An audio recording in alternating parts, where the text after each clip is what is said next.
চন্দন আর বর্ষা সমস্ত কুকীর্তি কমলিনী জানতে পেরে গেলে কমলিনীকে পৃথিবী থেকে সরিয়ে দেওয়ার চেষ্টা করলো বর্ষা আর চন্দন। ধরা পড়ে গেল মিঠির হাতে। হ্যাঁ বন্ধুরা, এমনটাই হতে চলেছে আজকের পর্বে। বিস্তারিত জানতে ভিডিওটিতে লাইক দিয়ে চ্যানেলটিকে সাবস্ক্রাইব করে পুরো ভিডিওটি তোমরা দেখতে থাকো। গল্পের শুরুতে আমরা দেখতে পারবো কমলিনীর শাশুড়ি নতুনকে বলতে লাগলো, হে রে নতুন, তোকে আমি বলেছিলাম না বৌমাকে একটু বুঝাতে, তুই কি বুঝিয়েছিস? তখন নতুন বলতে লাগলো, মাসিমা আপনি যে কি কথা বলেন, আপনার বউ তো এখন নিজে একজন সাবালক মানুষ, তাহলে ওকে আমি কি বোঝাবো? ওরও তো বয়স হয়েছে, তাহলে ও কি আমার কথা শুনবে? তখন কুর্চি বলতে লাগলো, শুনো বৌদুই, তোমার জীবনের বেশিরভাগ সময়টা তুমি কাটিয়ে ফেলেছো, আর বাকি একটু সময় না হয় আমার দাদার সাথে কাটিয়ে ফেলো। জীবনটা তো আমাদের অনেক ছোট, তাই তোমাকে আমি বলছি তুমি এইভাবে সিদ্ধান্তটা নিও না। তখন কমলিনী হঠাৎ করে বলে উঠে, শুনো দিদিভাই, তোমার জীবনেও তো অনেক কিছু ঘটেছে, আমি কি কোনোদিন তোমার জীবনের বিষয়ে কোনো কথা বলেছি? তাই তুমিও প্লিজ দয়া করে আমাকে কথাটা বলো না, কারণ আমি তোমাকে সবসময় দিদিভাই বলে সম্মানটা করেছি। এই কথাটা বলতেই তখন কমলিনীর বাবা বলতে লাগলো, শুন বুড়িমা, তোকে আমি একটা কথা বলি, তুই কেন থাকতে চাইছিস না জামাইয়ের সাথে, সেই কথাটা আমাদেরকে স্পষ্ট করে বল। বল কি এমন কারণ হয়েছে?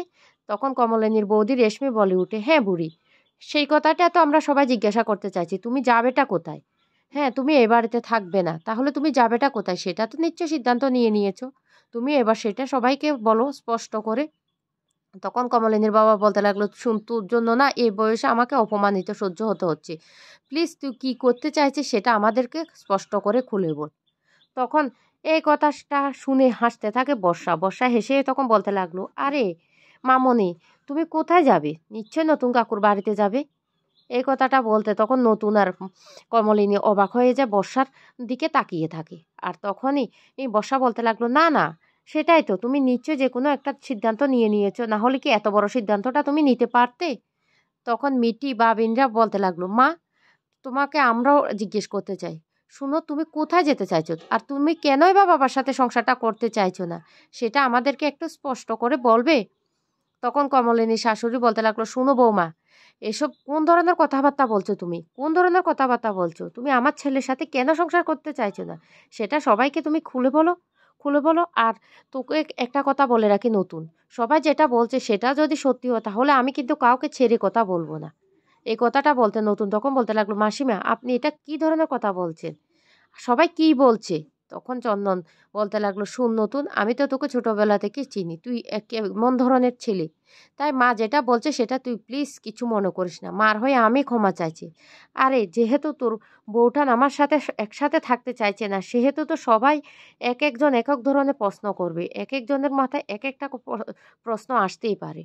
তাই এ নিয়ে তুই মন খারাপ করিস না, দেখতে পাচ্ছিস না তোর বউঠান কিছুতে আমার সাথে থাকতে চাইছে না, আমার অপরাধটা কি সেটাই তো সে বলছে না। তখনই নতুন বলতে লাগলো, শুনো বউঠান, আমি তোমাকে স্পষ্ট করে একটা কথা সবার সামনে বলে দিচ্ছি, আমি কি তোমাকে এমন কোনো কথা দিয়েছি যে তুমি সেই জন্য চন্দনকে ভালোবাসতে পারছো না বা চন্দনের সাথে একসাথে থাকতে পারছো না? তুমি কথাটা স্পষ্ট করে সবাইকে জানিয়ে দাও। তখনই কমলিনী বলতে লাগলো, তুমি তুমি কেন আমাকে বুঝাতে যাবে বা তুমি কেন আমাকে কোনো কথা দিতে যাবে? আমি আমার নিজের সিদ্ধান্তে অটল। আমার যথেষ্ট বয়স হয়েছে আর আমি সিদ্ধান্ত নিতেও শিখেছি। তাই আমি আমার সিদ্ধান্ত নিয়েছি, আমি কিছুতে আমি চন্দনের সাথে একসাথে থাকতে পারবো না। এই কথা শুনে তখনই বর্ষার মা বলে উঠে, কেন দিদি, আপনি কেন থাকতে পারবেন না? আর বিয়েটা হয়ে যাওয়ার পর তো একটার পর একটা ঘটনা ঘটেই চলেছে। আর এভাবে যদি আপনি একটার পর একটা ঘটনা করতে থাকেন তাহলে আমরা আমরা সোসাইটিতে মুখ কি করে দেখাবো? তখন বর্ষা জেঠিমণি বলতে লাগলো, হ্যাঁ বেয়াই, আপনি জানেন না, আপনি যখন ছিলেন না তখন তো অনেক কথা হয়েছিল বাড়িতে, অনেক সমস্যার সৃষ্টি হয়েছিল, মা ছেলের মুখ দেখতো না, ছেলে মায়ের মুখ দেখতো না, আহ, একজন বাড়ি ছেড়ে চলে যেতে চাইছিল, অনেক কিছু হয়েছে, আপনি সেটা বুঝবেন না। তবে ধীরে ধীরে আপনি এই বাড়িতে থাকলে সবটা আপনিও জানতে পারবেন। যা শুনে কমলিনী আরও রেগে যায়। আর তখনই কমলিনী বলতে লাগলো, শুনুন, আপনারা আমার আত্মীয়, আত্মীয় বলে আপনারা এভাবে আমাকে অপমান করতে পারেন না। আপনাদেরকে কে এমন অধিকার দিয়েছে যে আমাদের বিষয়ে আপনাদেরকে নাক গলাতে? তখন এই কথা শুনে কমলিনীর শাশুড়ি বলতে লাগলো, ওরা তো ঠিক কথাই বলছে, কয়জনের মুখ বন্ধ করবে তুমি? আত্মীয় স্বজন পাড়া প্রতিবেশী তুমি কয়জনের মুখ বন্ধ করবে? বলো কয়জনের মুখ বন্ধ করবে? তখন বর্ষার জেঠু বলতে লাগলো, হ্যাঁ হ্যাঁ, সমস্যাটা তো আপনি ফিরে আসা নিয়ে। আপনি যতদিন ফিরে আসেননি তখন তো ওনার অসুবিধা ছিল না এই বাড়িতে থাকতে। দিব্যি উনি ওনার কাজটা করে যেতে পারতেন। এখন আপনি এসেছেন তাই ওনার কাজে বাধা পড়ে গেছে। তাই তো উনি এই বাড়িতে থাকতে চাইছেন না। এটা কি আমাদের কি বুঝার কি বাকি আছে? তখনই মাসিমা বলে উঠে, "হ্যাঁ, আমাদের মুখে না চুনকালি লেপে দিয়েছি।" তখনই এ কথা শুনে কমলিনী বলতে লাগলো, "মাসিমা, তুমি কোন চুনকালির কথা বলছো? কোন চুনকালির কথা বলছো তুমি? তোমার ছেলে বউরা যখন তোমাকে থাকতে দিচ্ছে না, আমি রীতিমতো তাদের সাথে লড়াই করে এক পর্যায়ে ঝগড়া করে তোমাকে আমি এ বাড়িতে নিয়ে রেখে এসেছি। আর সেটাই যদি চুনকালি হয়, এসব চুনকালি না আমি বারবার মাখতে রাজি আছি।" তখন কমলিনীর কাকা বলে উঠে, "আচ্ছা বুড়িমা, সবাই তো দিকে এইভাবে আঙ্গুল তুলছে, এইভাবে নোংরা নোংরা কথা বলছে। তুই এবার বল না, কেন তুই চন্দনের সাথে থাকতে চাইছিস না? বল।" তখন মিটিলে বলতে লাগলো, "হ্যাঁ আন্টি, তুমি বলে ফেলো না। তুমি তো এভাবে চুপ করে থাকতে পারবে না। তোমাকে তো একদিন না একদিন সবার সামনে মুখটা খুলতে হবে। তাই তুমি বলে ফেলো প্লিজ, কি সমস্যা আছে?" কমলিনীর মা তখন বলতে লাগলো, "সবার সামনে তুই যদি বলতে না পারিস তাহলে আমাকে আলাদাভাবে বল। কি সমস্যার কারণে তুই জামাইয়ের সাথে থাকতে পারছিস না?"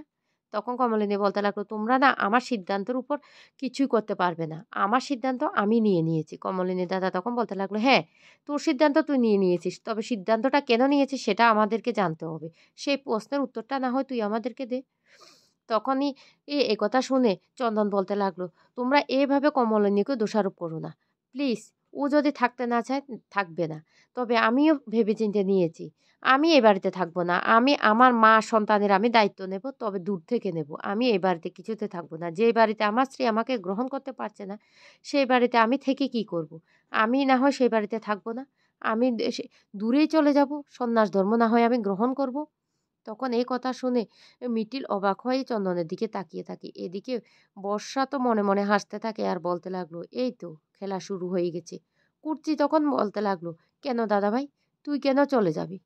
আর বৌদি ভাই, তোমাকেও একটা কথা বলে রাখি, তুমি কি আমার দাদাভাইকে কি একটুও তুমি মনে জায়গা দিতে পারছো না?" তখন এই কথা শুনে কমলিনী বলতে লাগলো, "না, আমি পারছি না। তাই আমি সবাইকে স্পষ্ট করে জানিয়ে দিতে চাই, আমি ডিভোর্সের জন্য কোর্টে আপিল করব। আমি ওই মানুষটাকে ডিভোর্স দিতে চাই। কারণ যে মানুষটাকে আমি ভালোবাসি না, সেই মানুষটাকে নিয়ে আমি কিছুতে সংসার করতে পারব না। এই মানুষটা আমাকে মানুষ বলে গণ্য করে না।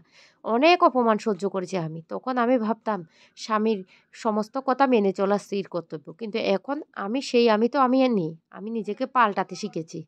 তাই আমি ভেবে নিয়েছি এই মানুষটার সাথে আমি থাকতে পারব না। আর এই মানুষটা আমার মনে হয় আগের মতোই সে রয়ে গেছে। এই মানুষটা এখনো এক বিন্দুও পাল্টায়নি। তার মন মানসিকতা আগের মতোই রয়ে গেছে। তাই আমি কিছুতেই ওই মানুষটার সাথে থাকতে পারব না। আর তুমি আমার উপর রাগ করো না। আমি স্পষ্ট করেই বলে দিলাম, আমি তোমাকে ভালোবাসি না। এই কথাটা শুনতেই তখনই রেগে যায় চন্দনের মা। চন্দনের মা রেগে গিয়ে বলতে লাগলো, এই তো ইনিয়ে বিনিয়ে কথা শুরু হয়ে গেছে।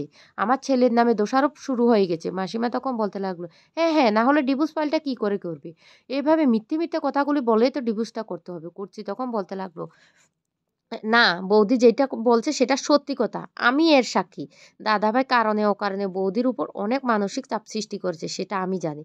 তবে সেটাই কি একমাত্র কারণ বৌদি? তুমি বলো আমার দাদাকে ছেড়ে যাওয়ার? বলো?" কমলিনী তখন বলতে লাগলো, "দিদিভাই, আমি তোমাকে বন্ধুর মতো মানি। তাই আমি তোমাকে আর এর থেকে বেশি কিছু বলতে চাই না।" তখন মিটি আর বাবিন বলে উঠে, "না মা, তোমাকে তো বলতেই হবে। আমার বাবার দোষটা কোথায়? এত বৎসর পর আমার বাবা ফিরে এসেছে। আর আমার বাবার সাথে তো তুমি ঠিকমতো কথাই বলোনি। তাহলে আমার বাবাটা যে পাল্টায়নি, সেটা তুমি কি করে বুঝতে পারলে? আমরা তো সেটা কিছুতেই মেনে নিতে পারবো না। কি কি এমন করেছে আমার বাবা তোমার সাথে যে তুমি আমার বাবার সাথে থাকতে পারছো না মা? বলো, তোমাকে উত্তর দিতেই হবে।" কমলিনী তখন বলতে লাগলো, "না, আমি কোনো উত্তর দিতে বাধ্য নই। আমি সিদ্ধান্ত নিয়ে নিয়েছি। আমি সিদ্ধান্ত নেবই। আমি ওই মানুষটার নামে ডিভোর্স মামলা করব।" নতুন তখন বলে উঠে, "কেন বউঠান? চন্দনকে তুমি কেন ভালোবাসতে পারো না? ঠিক সেই কারণটা তুমি সবাইকে বলো। কি এমন কারণ হয়েছে যে চন্দনকে তুমি ভালোবাসতে পারছো না?" তখন বলতে লাগলো, "যেটা জানো না সেটা নিয়ে তুমি কথা বলো না।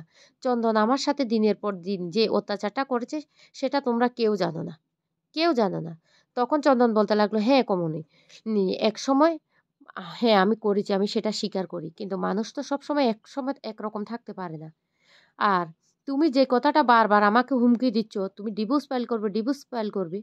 ডিভোর্সের যে একটা নিয়ম নীতি আছে সেটা তুমি বেশ ভালো করে জানো। কারণ তুমি ডিভোর্স ফাইল করলে যে আমি তোমাকে সেই ডিভোর্স পেপারে সাইন দিয়ে দেবো সেটা তুমি কি করে ভাবলে? আমি তোমাকে কিছুতে ডিভোর্স দেব না। তখন এই কথা শুনে কমলিনী বলতে লাগলো, ও তাই নাকি? ঠিক আছে, তুমি ডিভোর্স যদি না দাও তাহলে আমাকে ডিভোর্স দিয়ে এই বাড়ি ছেড়ে চলে যেতে হবে। কারণ এই বাড়ির ছেলেকে যেহেতু আমি মেনে নিতে পারবো না, এই বাড়ির ছেলের সাথে আমি সংসার করতে পারবো না। তাহলে আমাকে তো এই বাড়িতে আর কেউ থাকতে দেবে না। আর থাকতে দিলেও আমি থাকতে পারবো না। কারণ যে বাড়ির ছেলেকে আমি মানিয়ে নিতে পারছি না, সেই বাড়ির ছেলের সাথে আমি কি করে থাকবো? তাই আমাকে এই বাড়ি ছেড়ে চলে যেতে হবে। তখন এ কথা শুনে বর্ষা বলে ওঠে, "ও মামুনি, তাহলে তুমি তোমার সিদ্ধান্তটা নিয়ে নিলে। এত বড় সিদ্ধান্ত তুমি নিয়ে নিতেই পারলে। তুমি এই বাড়ি ছেড়ে চলে যাবে?" তখন এই কথা শুনে এম কমলিনী বলতে লাগলো, "তুমি কি বলতে চাইছো বর্ষা?" বর্ষা তখন বলতে লাগলো, "তুমি বাবার দিকটা একবারও ভেবে চিন্তে দেখলে না? এই বয়সে বাবার যদি এই ঘটনাটা শোনার পর কিছু হয়, বাবা যদি হঠাৎ করে কোনো রোগে আক্রান্ত হয়ে যায়?" কমলিনী তখন বলতে লাগলো, তোমার বাবা সেটা কিছুতেই হবে না। কারণ তোমার বাবা জানে তোমার বাবাকে আমি কেন ডিভোর্সটা দিতে চাইছি। তাই তোমার বাবা কোনোদিন অসুস্থ হবে না আমার এই ঘটনাটা শোনার পর। আর বাবা তোমাকেও আমি একটা কথা বলে রাখি। তোমাদেরকে কাউকে নিয়ে আমাকে নিয়ে ভাবতে হবে না। অনেক আমার জন্য করেছো। আমি কিন্তু সেটা অস্বীকার করছি না। কিন্তু এবার আমাকে আমার সিদ্ধান্তটা নিতে দাও। আমি আমার সিদ্ধান্তটা নেব। আমি এই বাড়িতে থাকতে পারব না। মিটি আর বাবিন তখন বলতে লাগলো, "না মা, তুমি এই কাজটা করতে পারো না। তুমি কেন এই বাড়ি ছেড়ে চলে যাবে? আমাদেরকে ছেড়ে চলে যাবে। না, তুমি যেতে পারবে না।" তখনই কমলিনী বলতে লাগলো, "না, আমাকে তো যেতেই হবে। আমি যেহেতু তোর বাবার সাথে থাকতে পারব না, তাহলে আমি এ বাড়িতে থেকে কি করব?" এই বলে সিদ্ধান্ত নিয়ে এনে কমলিনী বাড়ি থেকে বের হয়ে যাবে। এদিকে চন্দন আর বর্ষা বলতে লাগলো, আমাদের সমস্ত কুকীর্তির কথা কিন্তু কিছুটা হলেও কমলিনী আন্দাজ করতে পেরেছে। তাই কমলিনী বাড়ি থেকে বের হওয়ার সাথে সাথে আমাদেরকে কমলিনীকে শেষ করে দিতে হবে। তাই দুজন মিলে ষড়যন্ত্র করে কমলিনীকে হঠাৎ করে রাস্তা দিয়ে চলে যাওয়ার সময় গাড়ি দিয়ে ধাক্কা মারে। আর সেটা দেখে পেলে মিটি দেখতে পায় বর্ষা আর তার বাবা মিলেই তার মাকে গাড়ি দিয়ে ধাক্কা দিয়ে মেরে ফেলতে চাইছে। তখনই মিটি রেগে যায় আর কমলিনীকে হাসপাতালে নিয়ে আসা হয়। চন্দন খবর পেয়ে ছুটে আসে আর মিটি এদিকে বর্ষাকে কষিয়ে থাপ্পড় মারে তার মাকে এইভাবে মেরে ফেলে।